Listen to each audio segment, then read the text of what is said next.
It's inconceivable to me that you would take what we think now and apply it back then. I would tell you that Robert E. Lee was an honorable man. He was a man that gave up his country to fight for his state, which in 150 years ago was more important than country. It was always loyalty to state first back in those days.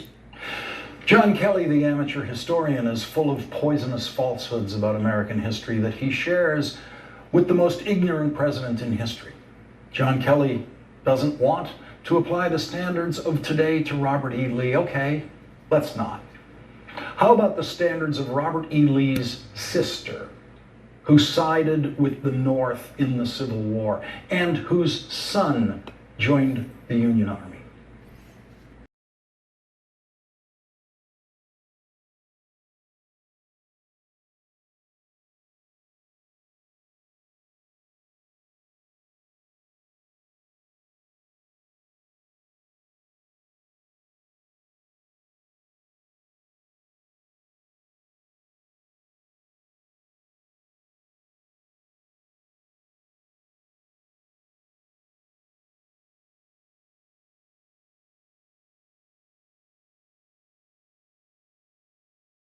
How about the standards of Robert E. Lee's nephew who joined the Union Army? How about the standards of the 40% of Virginia's officers who remained in the service of the Union Army?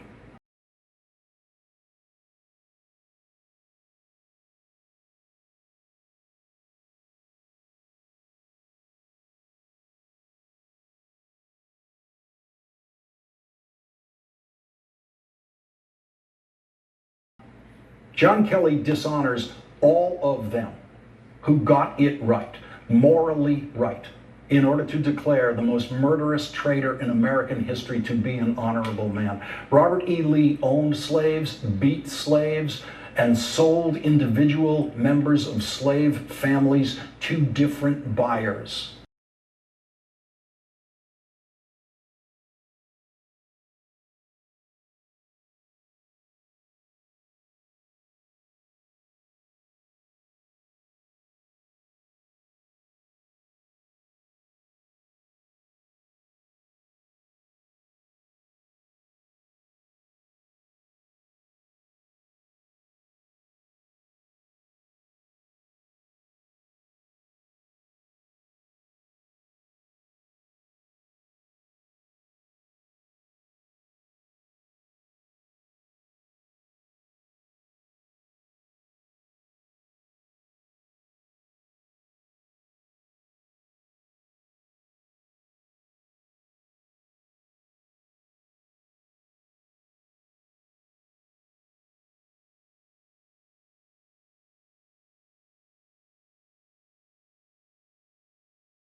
Robert E. Lee did every vile thing that the worst slave owners did at that time when honorable and decent people knew that it was evil. No one in American history has been more guilty of treason than Robert E. Lee. In an 1865 editorial, the New York Times said he has levied war against the United States more strenuously than any other man in the land, and thereby has been specially guilty of the crime of treason as defined in the Constitution of the United States. And 3 days later, Robert E. Lee was indicted for treason.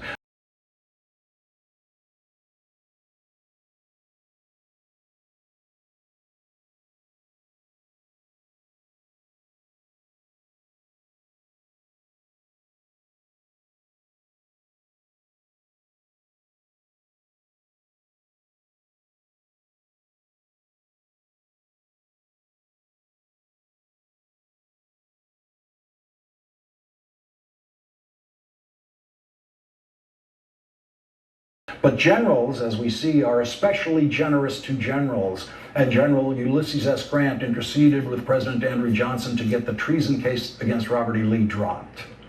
And now retired General John Kelly tries to tell us that Robert E. Lee was an honorable man. Robert E. Lee is responsible for the deaths of more American soldiers than all of the enemies the United States has ever faced in war combined. including Hitler. Robert E. Lee killed more American soldiers than Hitler did.